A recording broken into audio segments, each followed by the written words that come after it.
Hello and welcome back, everyone. Let's not have any preamble today and get right into it. I know we've all been waiting.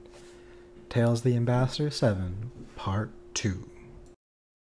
Neva and Tom circled each other a few times, but it was Neva who attacked first, charging forward with a lunge so fast I nearly missed it, spiraling to make a large attack with his tail, and continuing his assault with fang and claw. I'm no expert, but it felt like no movement went to waste. Every hit was meant to cause devastating harm. I felt my hunch confirmed as I looked over to Mikri, tense and frowning as she watched Neva. A war was going on in her mind about halting the fight, but I could see why she wasn't, for now. Thomas had yet to fight back, but he'd also avoided or deflected every hit to come his way. It was hard to tell from here, but it almost looked like his eyes were glowing as he fought. If he didn't outright dodge an attack, he deflected and blocked it before it reached full power. There were several times where his movements were so fast I couldn't see what happened. Even Neva seemed to lose Tom here and there. In those moments, Tom still didn't attack. Fight me. You dare hold back on the champion of the Creator? Or are you such a coward you can only dodge?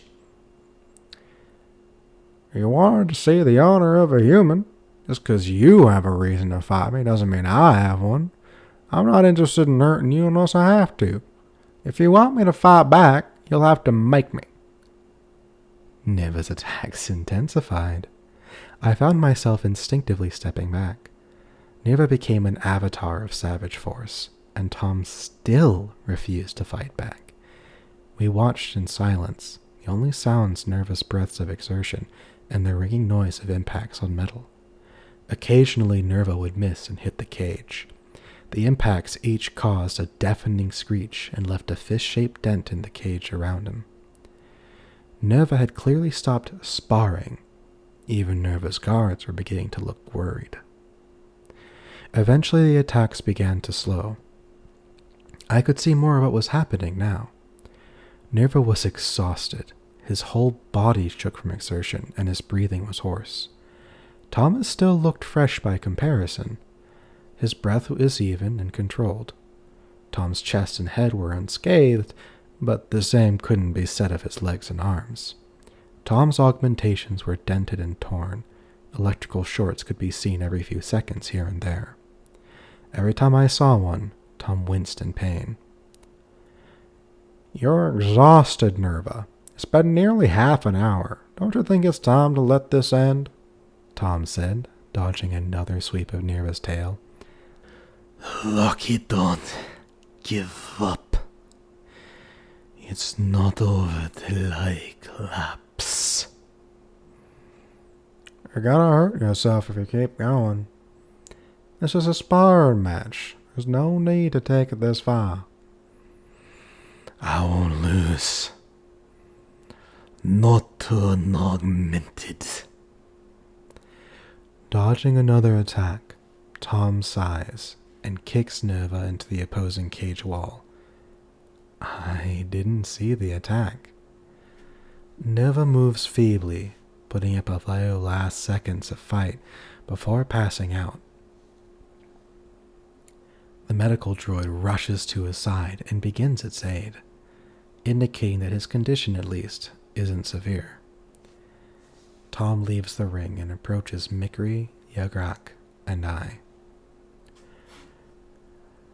I don't know how lucky customer code. Might I trust that was acceptable? Mikri's mind was a storm of unease. It got worse as Tom got closer. It looked like it was all she could do to hide it from her voice. It was. I appreciate your restraint and apologize for Neva's lack of control. I have never known him to lose himself in anger like that. Are your prosthetics all right? Tom looked at his arms, a ruined mess of metal and wire. They'll take a while to repair, but I'd really rather you not think of them as prosthetics. These are my arms. Augmentations have artificial nerves. They don't feel like a separate part of me. When I remove them for repair, I feel like I've lost a part of myself, even if only for a little while. Wait, You mean you felt the damage your arms took? I asked. That is the trade-off, yes. But don't worry, I'm not really in that much pain right now. There's a threshold built in to limit pain overload, and my adrenaline is still pumping. So I only feel a dull ache right now. Right, most death worlders produce that naturally. For the record, adrenaline is considered a combat drug for standard species, and its trade is highly regulated. Would it be alright if our medical droid gave you a quick evaluation to see how much is in your bloodstream right now? Give me a second to grab my spare arms, then sure.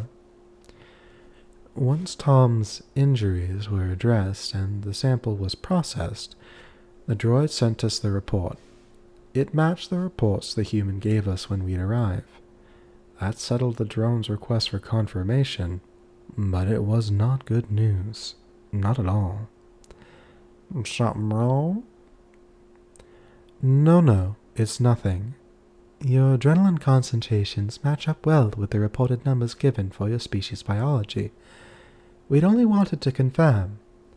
Thank you for your assistance, Human Tom. Happy to help. I'm looking forward to our first official meeting, where you can explain in more detail why this had to happen. For now, you know where to find me if you need me. Farewell, High Mother. After Tom left, Neva was moved to the med bay, and we returned to our ship for another emergency meeting. We need to adjust our tracking. The climate, radiation, and gravity put them slightly below the Halaki, but their resistance to toxins is far above standard. With that much adrenaline in their systems, it wouldn't be impossible for them to tear their own bodies apart in a fight. That much adrenaline could even let them fight with broken bones or lost limbs. As fighters, their augmentations put them on par with even the elite nightmares. If they were unarmed, Thomas could likely take on an entire squad of Halaki and still emerge victorious. This was in the historical records of the briefing, and I thought it myth when I read it.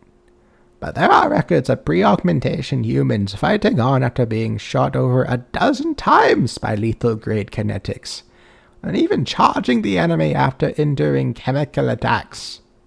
I'm more inclined to believe what I read now. Humans are dangerous.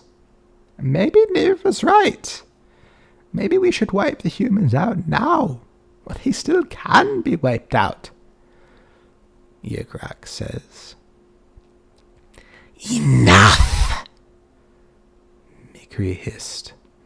They are dangerous, but they have behaved impeccably as a species so far. It is true that their augmentations are strong, and their resistance to poisons and toxins are as shocking as their progress as a species. That doesn't change the fact that they can't stand alone against the Alliance. A human is still nothing to a plasma cannon or a colony cracker. It's nothing to destroy them over. Besides, they already have colony ships. We can take Sol, of that there is no doubt.